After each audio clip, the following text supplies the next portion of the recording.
Hello, I'm Kel Richards. Welcome to the golden years of radio. In this hour, we take you back to the golden days of the radio Soapies.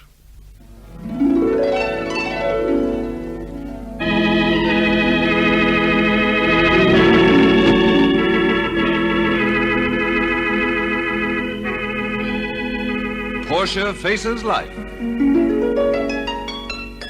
The story of a courageous and beautiful woman.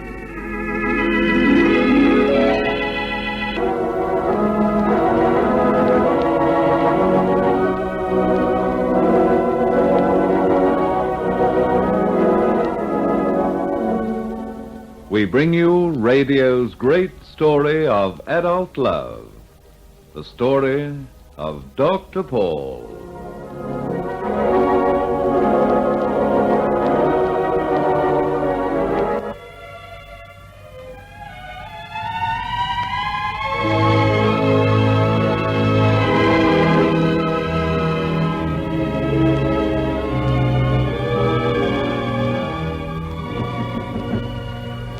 Yes, come in. Hello, Ruth. Diane. Well, you look almost as surprised at seeing me as I am at being here. I am surprised, of course. Angry, too? No. Oh. Thank you, Ruth. I'm here because... Well, this will sound quite ridiculous, but I'm very anxious for you to understand about John and me.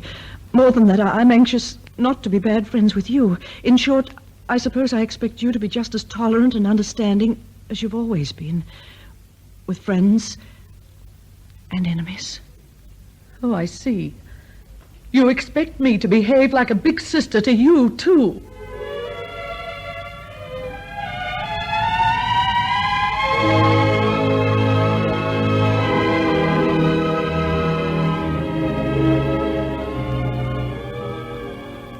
Big Sister, the story of an understanding woman.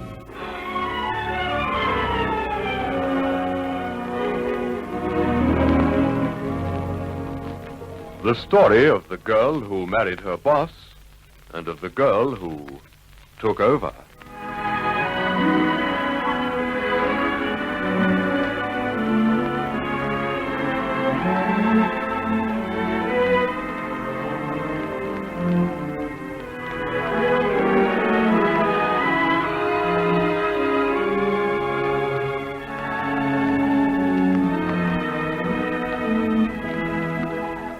Harry Palmer opens the next chapter of Office Wife.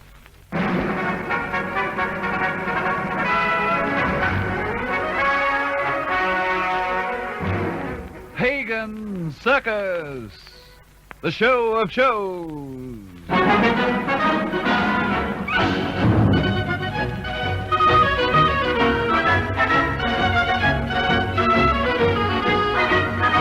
The suspicion that Armored Bay is the saboteur planted in the outfit by Luigi Mansella to prevent the circus opening in Brisbane is crystallized by the sudden disappearance of this man. Christine, spending a day in the mountains with her fiancé, Tony Walton Smith, learns of this when she returns to the hotel.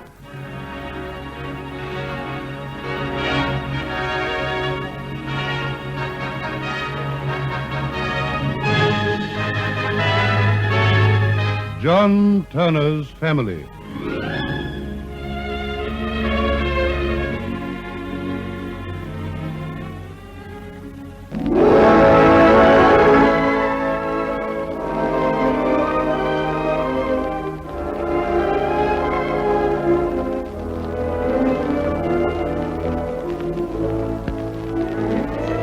Escape Me Never, the story of three lives that clashed under the spell of love, adapted from the world-famous novel by Margaret Kennedy.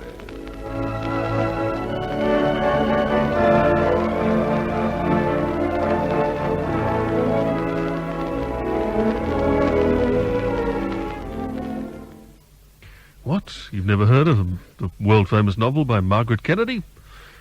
How can you say that? Well, the Soapies of radio were something special, weren't they? The soapies of television are pretty popular, and we might do a bit of cross-referencing between the old radio soapies and the current television soapies a bit later in this program. But the radio soapies were a world of their own. They were quite distinctive. The name, incidentally, has an interesting origin. These serials, of course, began as daytime serials on American network radio in the first place, and some critic commented that they had all the drama of grand opera, but since they were sponsored by and large by the soap companies, they were called soap operas, and that's where the name comes from. My guest in the studio for this program is Reg James. Now, Reg, as studio director, directed many, many episodes, thousands of episodes of the great radio soapies in the golden years of radio, and to this day is the head of Grace Gibson Productions. Reg James. Grace is an American, a Texan, born in a little town called El Paso, who went to work in Los Angeles for a recording studio, and a gentleman from Australia, Mr. A. Bennett, who was actually the head of 2GB, went to Los Angeles looking for programs. Grace was asked to entertain him and play him the various programs. She then was invited by Mr. Bennett to bring those programs to Australia and sell them. And the boss thought that was a great idea, so off she came. Then other people, I think Dave Worrell from 3DB in Melbourne, he got onto this act and was going to America, so Grace went straight back over on the first ship, tied up all the radio programs that were available and brought them back virtually for 3DB. And then she went selling them. She started Artranza for Macquarie, which is the American Radio Transcription Agency, where the name came from. Yeah. No idea. Yeah, and that was Grace Gibson that did it. Then she left Macquarie to start her own organisation in 1944. Now, Grace Gibson Productions was the house that made the great soap operas. Was that seen as being the house specialty? Was there a conscious decision that that's what this production house will specialise in?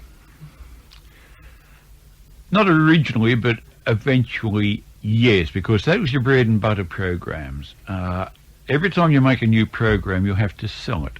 So if you've got one that goes on forever and ever, yes. You're just renewing it. It's just much easier. Now, Dr. Paul went for 22 years, so that was just nice money, and that's why Grace Gibson remained in business, because we had the continuing serials. Other companies concentrated on half-hour self-contained book adaptations, and they came and went and didn't, and it's difficult to make new programs. So we kept going. Reg James. And now here's Grace Gibson herself. Grace Gibson looks back. We certainly became the leading producer of dramatic radio shows in Australia, or in the world as far as that goes. There's no company that I've ever heard of that produced 66 quarter hours a week. So I'm very happy about the past, and I have had some time to reflect on my past life. There are things that I've done that naturally, if I had to do over again, I would change, but not very many. I think I've had a very good life, and I'm proud of the organization that I built up. I'm proud of the shows that we produced, and I think that if you put our dramatic shows up against the dramatic shows that are on television today, they would come out, they would show up a lot better, because the scripts were good in those days. Grace Gibson. We'll take a break, and then we'll come back with more of the great serials, the soap operas, on the golden years of radio. Welcome back. I'm Kel Richards, and you're listening to the golden years of radio. This hour, we're looking at those great serials, particularly the daytime serials that we nowadays call the soapies. and even in those days we called soap operas. And perhaps the greatest of them all, certainly the longest running, was Dr. Paul. Once again, Reg James, producer and head of Grace Gibson Productions, talks about Dr. Paul. Well, that was an American script. It was an American script which we imported, had to change all the names because Dr. Paul, for instance, his surname was Paul Bock, B-O-C-K. Now, in the early the mid-1940s in Australia, Bock didn't sound like an Australian name. So it was changed to Lowe, which was thought to be more acceptable by the audience in those, 40 years ago. And a lot of the other names were changed as well to make them sound a bit more Australian, although we never set the program in Australia. It was set in virtually Nowheresville, just a small rural community that had a local hospital. Talking about the actors now, how many Dr. Pauls were there over that 22 years? There were 3. The first one, which most people have forgotten, was John Bichelle. Then came John Saul, then Alistair Duncan. It went back to John Saul when Alistair went to the United Kingdom. And then when John decided he'd had enough, Alistair came back in. Alistair probably played the most episodes. Any other people whose names we'd recognise who appeared in the serial over the years? Yes, probably almost everybody. Rod Taylor had a good part, a strong part, although Rod was never a star in Australian radio. He was more a heavy. Well, I think Gwen Plum was probably in it, Queenie Ashton, Rita Paunceford probably was, all the good old names, and the new ones. We're still using people today like Wynne Nelson and Rick Hutton. They're in serials like Dr. Paul. Lynn Murphy, who took over from Dinah Shearing as Virginia, she's still, both those ladies are still doing, quite an amount of television.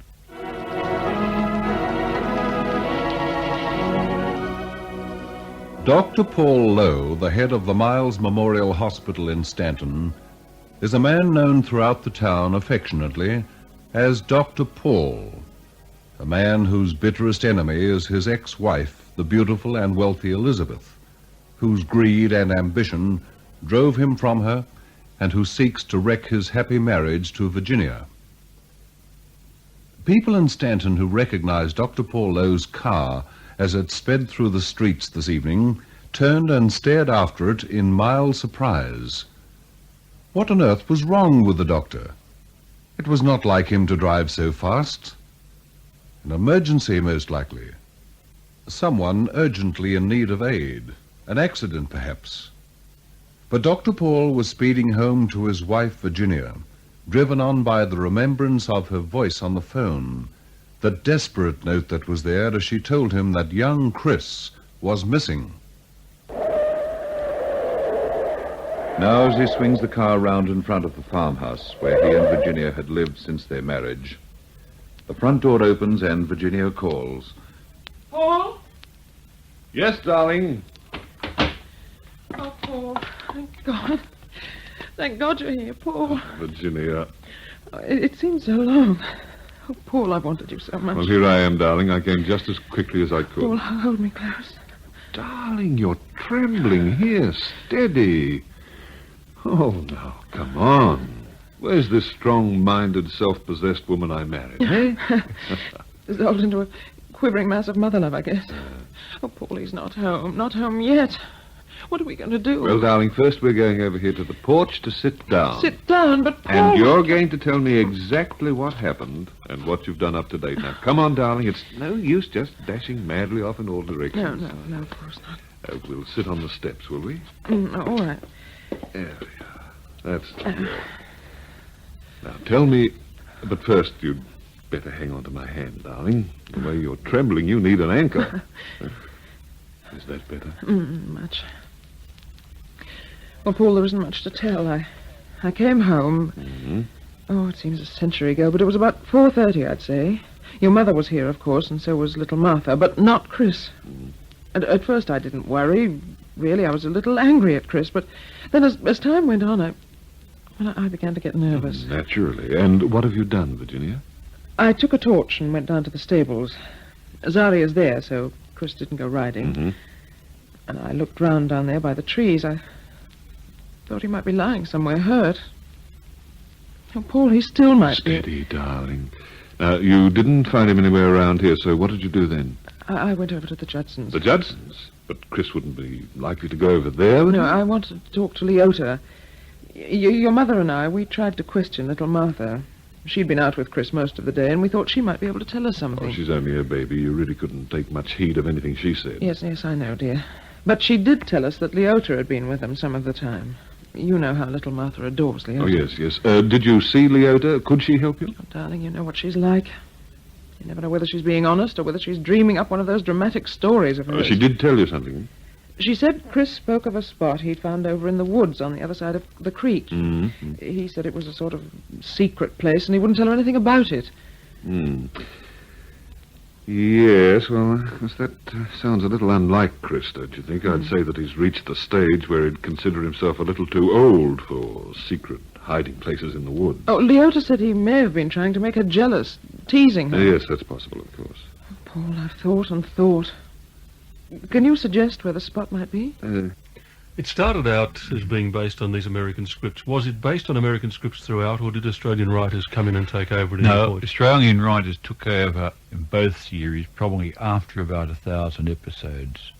They'd got the characters in their minds, they had everything going, and they could probably write a better plot for Australian listeners. As much as we think we're like Americans, we're also very different. And so they were written by Kathleen Carroll and Ross Napier. Between them, probably did most of the episodes. Then Portia Faces Life, that came along after Dr. Paul. Was that also based on an American Yes, series at the beginning? still an American script. Portia, of course, was a lawyer. They were a foil for each other. The serials, you had the doctor in one, you had the lawyer, and what better two people can you get for a radio The two drama? obvious sources of drama in human life. That's yes. right. Sonia Havelock was standing with her back to me when I entered the room. The door closed, but she didn't turn. She waited till I spoke. How are we this morning? I've been forbidden to associate with you. Although I guess things will be different now. It should be interesting to find out just how different they'll be.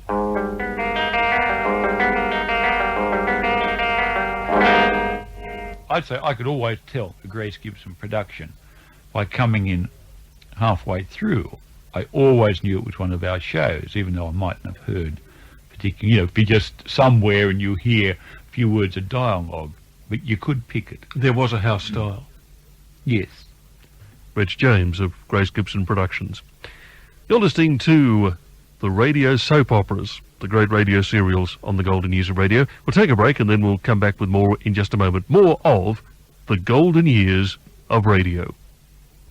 Welcome back to the Golden Years of Radio. I'm Kel Richards, and in this hour we're looking at the great radio soapies, the great serials, the soap operas. And my guest is Reg James, radio producer and head of Grace Gibson Productions. The acting was, when I look back over the acting today, I think, and Len Teal said it in a recent program of yours, we overacted. And that was deliberate. And it needed to be in those days. It was the style. Gosh, but it's a funny feeling. Just as soon as I set eyes on that girl, the whole thing was there, plain in my mind. All right. Now, you left the hotel that night. Yes. I didn't mention about going to anyone because I thought you'd laugh at me. I thought I might get a look at this girl, perhaps even talk to her. How did you plan to do it? I didn't have any particular scheme, Chris. I thought I might just walk up to the house and ask to see her. The eternal optimism of youth. Anyhow, when I got there, the place was in absolute darkness, not a light anywhere. First I thought I'd come to the wrong house, but it was the right address, all right. So I started up that path through the garden. Yes? I waited outside the door for a few minutes, but there wasn't a sound anywhere. Then I started to prowl round, and I noticed that from one of the windows there was a thin slit of light showing. I made for it. Then I saw that a thick blind had been pulled down over the window, but not quite far enough, and that was how the chink of light was showing. And so you peeped through? Yes. Well, go on. The room inside was very brightly lit. I could see every detail. There was that glass coffin standing on the trestles, and inside it lay this girl. And then something happened that almost took my breath away. Well? As I watched, that girl moved. She sat up, climbed out of the coffin, and stretched and yawned. Then, of all the things, she walked round the room and lit a cigarette. Then she crossed to that coffin and touched something at one side, and up shot what I first took to be a second girl. The wax dummy. How do you know, Edgar? I'll tell you in a moment. Go on, Rob. Well, in that clear light, it only took a second glance to see that this was a wax figure, the exact replica of the girl. And it must have been permanently concealed in a false bottom in that coffin. Then, all at once, I heard a movement behind me. And as I turned, something very bright flashed into my eyes, blinding me. Sounds as though someone flashed a torch in your face. Oh, what happened after that isn't very clear, Dad. I remember struggling and crying out. And then it gets all sort of vague. There are, of course, those unkind souls who would say that all sort of vague is a pretty good description of the plots of a lot of soap operas. I think that's a little unfair, either the old radio soapies or the modern television soapies, and we'll do some comparisons a little later between the old radio soapies and what happens nowadays on television. But let's for a moment talk about production, because by comparison with television, radio was just astonishingly quick. The episodes were made very fast in a very short period of time. Reg James talks about the production techniques. Well, Thursday morning was Dr. Paul morning from 9 o'clock until 1. We did those 5 episodes then. In 4 hours? In 4 hours. And they weren't pretty done, efficient production. Yeah, they weren't done... Oh, some of the companies, they just, what we say, they flew them. They just got around the microphone and just read the scripts. Of course, our actors were beautiful sight readers and did it, but we always insisted on a full rehearsal, then a discussion, and then going over those sort of certain little scenes again, and then the cut. Of course, in the early days, when you didn't have tape, that cut, if anybody fluffed on a cut, it cost you another record, and that was expensive. But they were very proficient. But we kept it. If we did it in that time, we were right. We knew we were doing a pretty standard show. Have you ever stopped to work out during the Grace Gibson peak production period how many shows were coming out of that production house a week? Yeah, at our good times, we were doing about 85 a week. We had our own studio. When we used the studios of, say, Australian Record Company 2, AWA, we're using everybody's to get those 85 shows out. It's an awful lot of shows to be producing every week. Well, it was, but, we could have sold more if we could have made more in those days. Let's talk about some of the other big soapies. Big Sister was a soapie. Now, did that come before Dr. Paul and Portia or afterwards? Yes, Big Sister, I think, would have been the early 40s. That was Thelma Scott.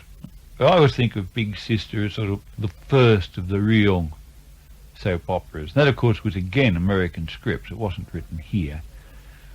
Yeah, I think it was it was the original, the one by which you judge the standard.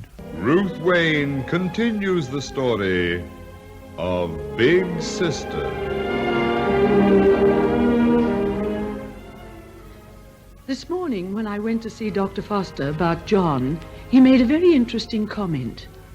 He told me that a severe emotional blow can have effects which are just as serious as a physical one.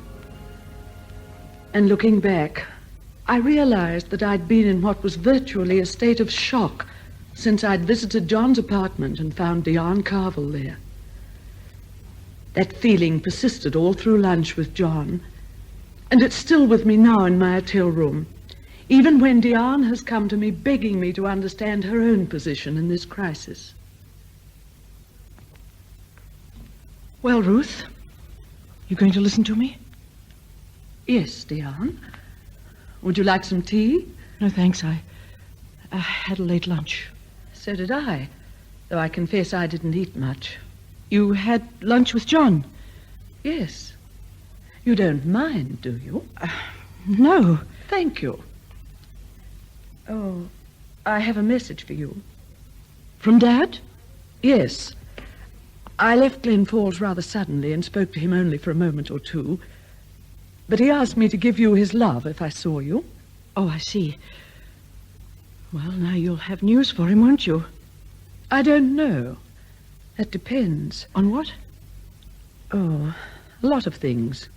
You can tell me it's none of my business, Ruth, which wouldn't be exactly true, but I'd really like to know what did happen between you and John today at lunch. Why, nothing very much. There were things he wanted to say to me.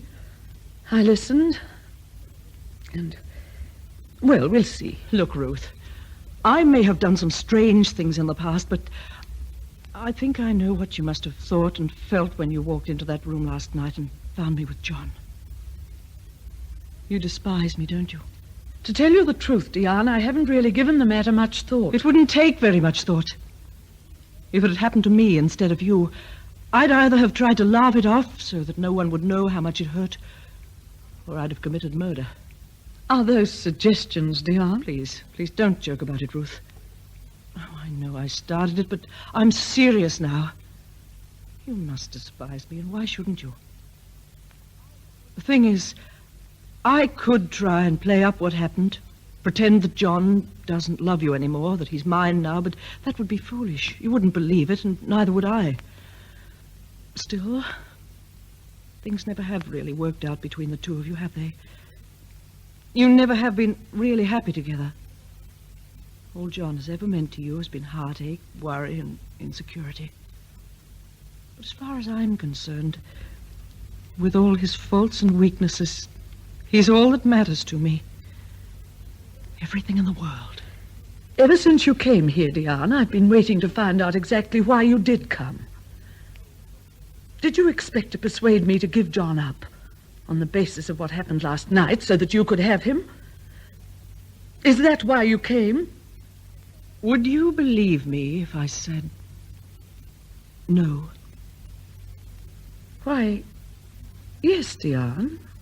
I think I would believe you. It's not why I came. What I said just came out because it was somewhere in the back of my mind. Wishful thinking, if you like. The real reason I came was to ask something of you that I have no right to ask. Yes? We've known each other, worked together for a long time. And you've known how I felt about John for a long time, too. That I've loved him, wanted him. But you've never hated me before. At least I don't think you have. Please don't hate me now. Why should that matter to you, Diane, one way or the other? Especially if your chief interest is in John. I don't know why, Ruth. Somehow it does matter. You're a strange girl, Diane. Very strange. This morning, before I saw John, I had a talk with Dr. Foster, you know, his psychiatrist. One of the things he asked me was how I felt about you. At first, I told him I felt sorry for you. And then I admitted that I did hate you. But now, I'm not so sure that I do.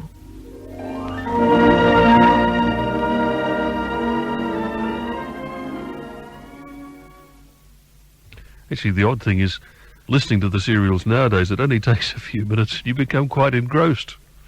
You want to know how the plot comes out. Trouble is, after that, there are another 1,700 episodes, so we don't have time to find out how the plot comes out. Let's go back to Grace Gibson herself, reminiscing about the great Grace Gibson radio serials of those days. The writers are the ones I can remember best. Peter Yeldham, who's the top writer in Australia now, and Ross Napier. And they were trained in our studio because I'm a crank on scripts. I've always, that's one thing I can say about myself. I can read a script and tell whether it's any good or not for radio. The remarkable Grace Gibson. At this point, we'll take a break, and then we'll come back with more of the story of the great serials, the soap operas on radio, in the golden years of radio. Welcome back to the golden years of radio. I'm Kel Richards. The subject this hour, the soapies, the great radio soapies, the serials, particularly the daytime serials that ran for so very long. In the case of the longest running of them, Dr. Paul, that ran for 22 years, which is a fair while. They were obviously immensely popular. My guest in the studio, Reg James, producer and now the head of Grace Gibson Productions. And the time has come for Reg to turn his attention to the subject of why they were so popular. What was the appeal of the soapies? Well, I think originally because the lives of the characters in the soap operas weren't that far removed from the listener. Perhaps a situation that the listener would have liked to have been in. I mean, we all, we're talking about doctors, lawyers, ministers, religion. We're all involved with them in some way. Now, these are the people that, and this is perhaps the same as talkback radio. We are interested in what the other person has to say. We say we're eavesdropping, but I think we're not. We're just sort of interesting. And I think it's just lives similar to our own, perhaps people who are a bit luckier or a bit unluckier than we ourselves. And it was just colour, entertainment as you sat or worked around the house.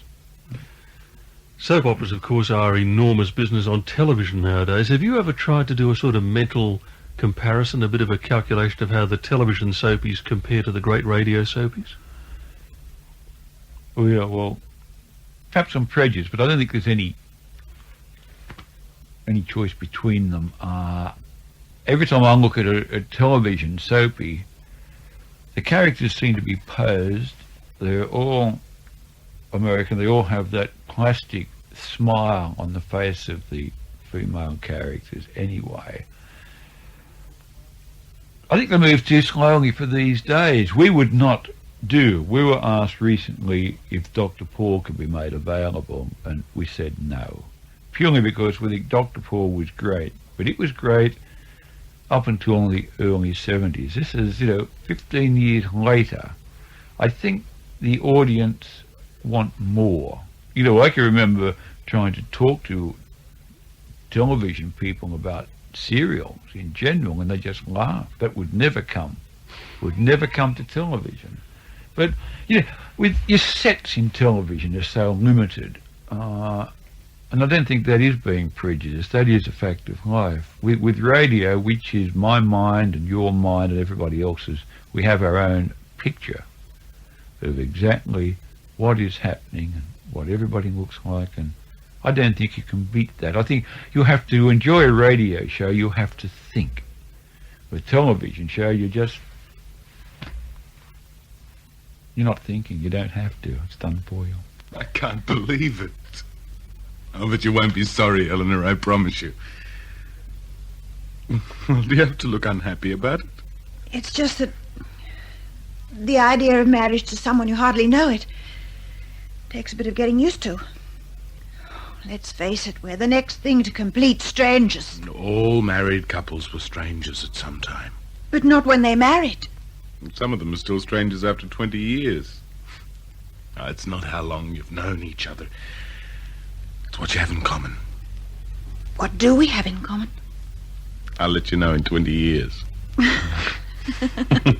That's better. I should be going. Where? Back home, I guess. To tell Grandfather the good news. Oh, he can wait. What we should do is go out and buy a ring. Except I don't have any money. On hand, I mean. We'll get around to that. We haven't decided when The sooner the better, I suppose. Well, it can't be too soon for me. We'd better wait a little while. I mean, well, you might change your mind. Not me. I'll talk to Grandfather. Well, what's he got to do with it? He is all the family I have. I'd feel better if I discussed it with him before I made any definite arrangements. Yes, well, so long as you don't let him tell you what to do. It's going to be hard to break the habit. I'll give you all the moral support you need. Well, I really must go now. When'll I see you? I'll phone you. When? Later. Look, why don't we have dinner together? Would you like to come to the house? No, I'd rather we went somewhere. All right. I'll ring you this afternoon. We can decide then. Mm-hmm. Goodbye for now. Hey! Yes? Here we are engaged, and I haven't even kissed you. May I? If you want.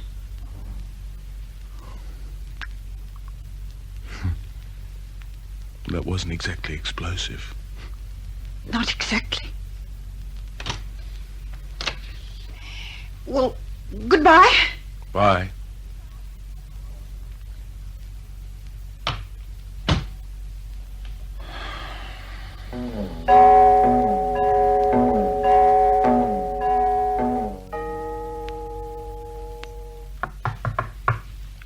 Yes? Are you busy, Grandfather? Never too busy to talk to you, my dear. Come in and sit down.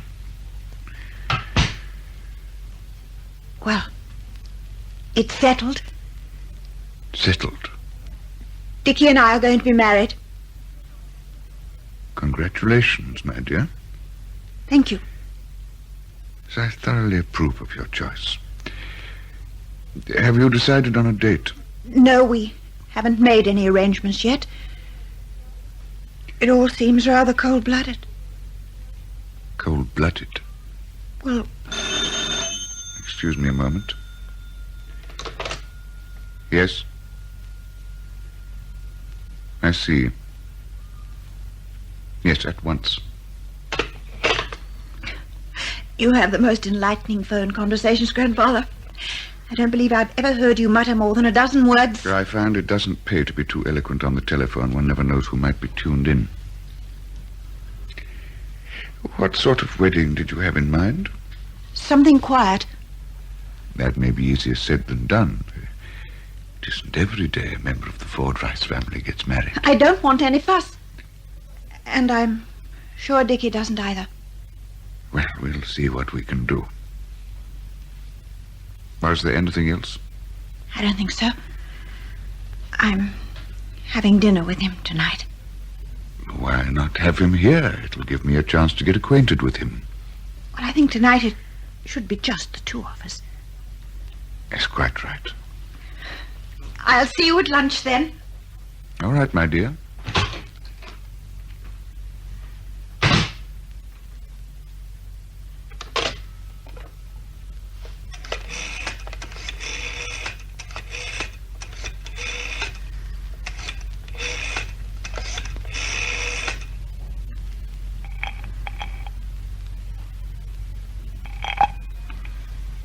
United Press. This is Mr. Ford Rice. Put me through to Mr. Gessner. Yes, sir. Gessner. My granddaughter has just announced her engagement, George. I want you to hold the front page of the evening editions. I don't care if war has been declared. Put that on page 2. Page 1 must be devoted entirely to Eleanor and her fiancé.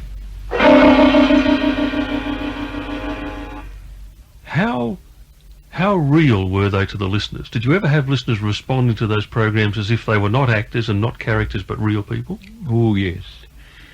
Yes, listeners really believed in them. You know, I mean, with the oft-times told tale of, if a character was having a baby, they'd receive layettes and so forth in the mail. That really did happen. You changed the voice. I remember when John Saul first left Dr. Paul, we went to great lengths to trick the listeners. We gave him a heart attack. He was a very young man at that stage to have a heart attack, but we gave him a heart attack. We gave him pneumonia. We gave him a cough. And the first few episodes, then we kept him out because he was so sick for about 6 weeks. And then we brought him back and he just said good morning or good night for another few episodes before he spoke. But, you know, as soon as Alistair Duncan opened his mouth the first time, the listeners knew and they told us. I can remember once I was at tennis and we'd lost track of what was happening, of what had happened some years ago in Dr. Paul. And I got this thought because I knew some ladies at tennis listened. And I asked them, and they could take me back over years of the plot. Funniest question I was ever asked is what happened to Portia's daughter? What's all this about? And it turned out we had only had a change of writer in Portia Faces Life. The old writer was supposed to prepare a synopsis and a character sketch, but forgot about Portia's daughter, and I still can't remember the darn girl's name. But what happened was, in one episode she went upstairs. She's never come down. And, pardon me, we only found out that from a listener. Because what happened to the darling little girl? She never grew up. She's still up there somewhere. Was it fun? Was producing soap operas a fun way to earn a living? Yeah, working in radio in those days was fun. I would say still probably 80% of my friends are the ones I was associated with, we've stayed in the business with. Yeah, it was hard work, it was fun work. Nobody really cared too much about money. It was involvement. It was something that, and I think the same applies today. You're in radio because you love it. Not for any other reason. If you don't love radio, you shouldn't be in it.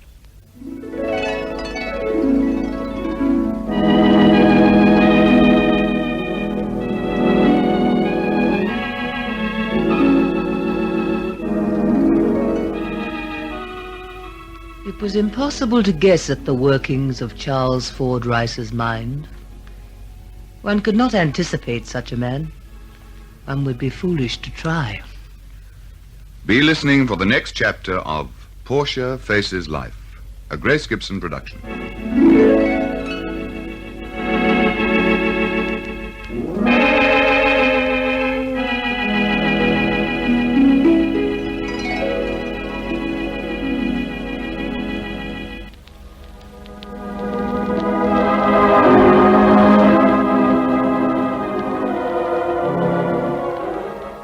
In our next episode, Johnny Cabot finds his admiration for Carlotta Mayfield deepening, a fact which pleases Carlotta. Join us again at this same time for a further chapter in this great story of adult love, Dr. Paul.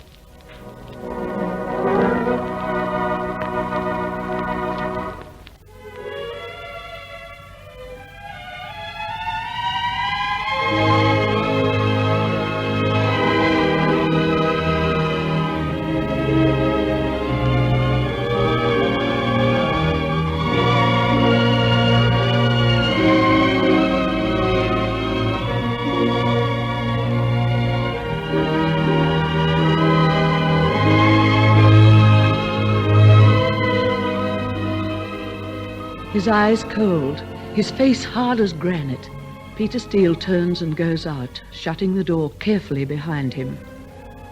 John remains where he is, staring after him, aware that he's just heard a man sentenced to death.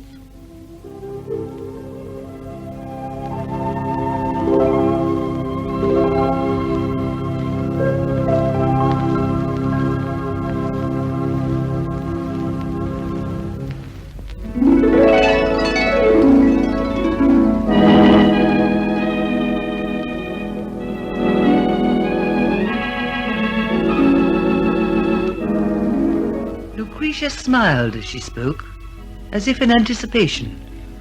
Just what did the future hold? What lay in store for Dickie?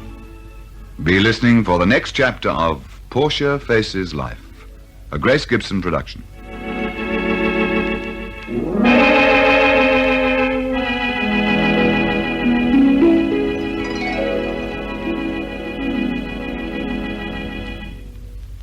course, the cruel thing about this sort of program is that we'll never know what happened to Dickie and Lucretia.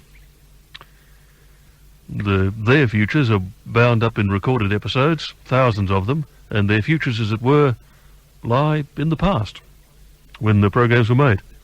Mind you, there are tens of thousands of people around Australia who listened all the way through and who know exactly what happened to Dickie and Lucretia and all the other characters that we've met in this program. And that's all we have time for. My thanks to Reg James for talking to me about the great serials, the great radio soap operas, and for providing all the material heard in this program. And thank you for your company. I'm Kel Richards, and I hope that you've enjoyed this hour of the golden years of radio.